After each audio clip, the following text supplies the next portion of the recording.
Europe 1 Matin. Bonjour Christophe Girard. Bonjour. Maire socialiste du 4e arrondissement de Paris. Je peux rappeler aussi qu'il y a quelques années, vous avez publié, c'était en mai 2006 d'ailleurs, Père comme les autres, chez Hachette Littérature, dans lequel vous écriviez « Je suis père et homosexuel ». J'ai écrit ce livre pour que ces deux mots aillent ensemble. Vous êtes en pointe sur ce débat autour du mariage pour tous depuis de nombreuses années. Si on fait le compte là, de ces dernières heures, de ces manifestations qui se sont poursuivies tout au long de la soirée, et aussi de la presse, je voudrais vous montrer quelques-unes ce matin de la presse quotidienne régionale. Le Courrier de l'Ouest, mariage gay, les Antilles ne lâchent rien en Anjou. La Charente libre, mariage homosexuel, tout ça c'est la une, hein. Violence et dérapage. Le Républicain Lorrain, violent dérapage. Paris-Normandie, ce mariage qui fâche. Première question très simple. Et si vous vous étiez trompé, Christophe Girard, et si la France n'était pas prête ? On ne se trompe jamais pour la liberté, pour l'égalité.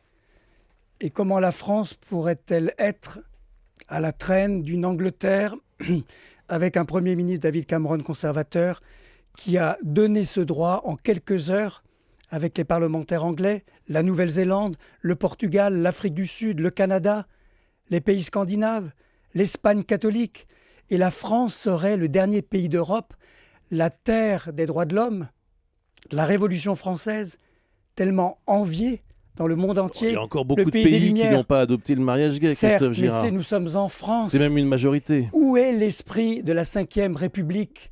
Imaginez un instant ce que le général de Gaulle, Michel Debré, les fondateurs de la Ve République et de la Constitution, auraient pensé des débats et des dérives au Parlement. Vous défendez la liberté, mais vous ne pouvez pas faire comme s'il ne se passait rien. Vous voyez bien que les débats sont extrêmement tendus, ça témoigne bien d'un sentiment. Vous l'entendez, ça ? Les sentiments, nous les entendons, mais ça fait 7 mois que nous débattons. Et puis, ça n'est pas un sujet qui est nouveau. Moi, quand j'étais un jeune étudiant à San Francisco dans les années 70, c'était déjà des sujets qui étaient débattus. Après le mouvement des Noirs, de libération des Noirs, après le mouvement des femmes, le droit à l'avortement, la contraception, le droit de vote des femmes, eh bien, il était naturel qu'un jour, en effet, les femmes et les hommes qui s'aiment aient le droit de se marier librement. Ce droit n'enlève rien à personne. Il n'y a pas de passage en force sur cette question ? J'ai pas le sentiment. Écoutez, alors, passage en force, il y en a peut-être eu, en effet, en Angleterre ou en Nouvelle-Zélande. Mais je n'ai pas le sentiment qu'en tout cas en France, depuis 7 mois que l'on débat, ma modeste mairie du 4e, nous avons accueilli 13 débats. Il y a eu Madame Boutin, il y a eu Monseigneur Jacquin, il y a eu Erwan Binet, il y a eu toutes sortes de débatteurs et les débats ont été de bonne tenue. Donc on s'est écouté, on s'est respecté. Oui, Christophe Maintenant, Girard, c'est la République qui décide. Vous allez gagner la bataille législative, je le disais, le débat est terminé depuis quelques minutes à l'Assemblée. Vous allez gagner la bataille, voilà, à l'Assemblée, mais vous risquez de perdre la bataille des idées. Je n'ai pas le sentiment qu'on perde la bataille des idées. Vous savez, à chaque fois que je suis interrogé ou que je viens tenter de convaincre, je pense à tous ces jeunes homosexuels, femmes et garçons, qui ont besoin, en effet, d'être soutenus, d'être protégés. N'est-ce pas le rôle de la République que de les protéger ? Mais pas seulement ces jeunes homosexuels, tous les anciens. Regardez le film de Sébastien Lipschitz, Les Invisibles. Tous ces hommes et ces femmes qui, dans l'ombre, ont tenté de trouver leur dignité. Eh bien, c'est pour eux que nous faisons cela. Pour la dignité de la République et de ses citoyens. Alors justement, c'est un point important, parce qu'on a le sentiment aussi que ce débat a réveillé ou fait naître une homophobie décomplexée. On entend maintenant sur les radios, à la télévision, des gens dire ouvertement leur homophobie. Est-ce qu'on n'est pas revenu 20 ans en arrière, Christophe Girard ? C'est toujours révélateur quand on regarde les insultes antisémites, anti-arabes ou misogynes.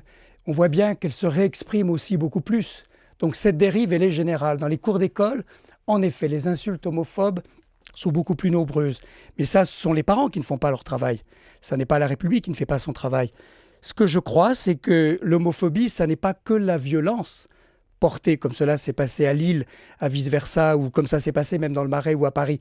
C'est le fait C'est la phobie de l'homosexualité, c'est la peur de soi-même. Mais là, je vous parle de l'effet pervers de la Il n'y a loi pas d'effet pervers. et de ce débat. C'est que ça a réveillé une homophobie. La loi On l'a Veil, vu avec les incidents à Lille, à Lyon, à Paris, dans votre arrondissement. Pour Toussaint, on ne pourrait jamais légiférer, puisque la loi Veil aussi, Simone Veil nous le rappelait, avait réveillé des réflexes d'une misogynie, d'une violence inouïe sur les femmes, où on traitait les femmes de salopes dans la rue, parce qu'elles allaient avoir le droit de disposer de leur corps pour avorter. C'est le même ressort, c'est le même comportement de la haine et de la peur de soi. Est-ce que vous craignez une recrudescence des agressions homophobes à Paris, dans votre quartier? Vous êtes maire du 4e, ça comprend le Marais, qui est le quartier, un des quartiers historiquement gay de Paris. Écoutez, moi je ne veux pas mettre de l'huile sur le feu. Je ne veux pas dire que la peur et les menaces doivent être à tout prix mises en avant. Je pense qu'il faut plutôt appeler à la raison, à la citoyenneté, au respect, aux valeurs républicaines. C'est mon rôle de maire et d'élu local. C'est de faire en sorte que tous mes concitoyens... Mais est-ce qu'il y a des mesures qui vont être prises, je ne sais pas, pour protéger les gens? Elles sont prises. Je ne vais pas vous parler des menaces que je reçois.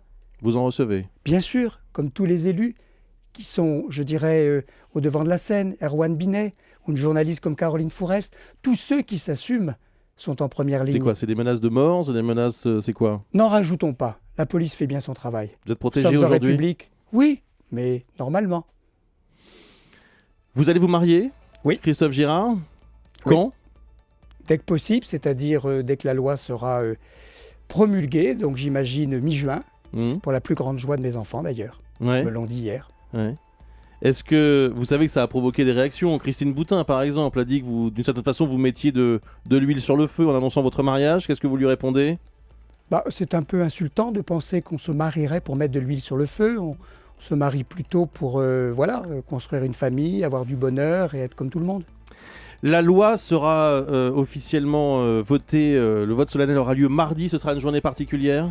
Oui, puisque j'ai appelé et j'appelle ceux et celles qui aiment la liberté, qui aiment l'amour, qui aiment la France, de venir avec un cœur à la main, comme ils étaient venus avec des trousseaux de clés pour l'élection de Bertrand Delanoë en 2001, de venir place Baudoyer devant la mairie du 4e, qui est une mairie symbolique des droits, de venir pour les élus avec leur écharpe, pour rappeler que c'est avec cette écharpe qu'ils marieront, les couples de même sexe, et tous ceux et celles qui aiment finalement la liberté des autres, de venir avec un cœur à la main, une sorte de Saint-Valentin de la République. Christophe Girard nous annonce ce matin son mariage, dans quelques semaines, à Paris, dans votre mairie? À Paris, bien sûr. C'est quoi? C'est Anne Hidalgo qui célébrera le mariage? On verra. Probablement. Je pense que oui. Et puis ce rassemblement mardi devant votre mairie du 4e arrondissement de Paris. Merci d'avoir été avec nous ce matin sur Europe 1. Merci beaucoup. Bonne journée.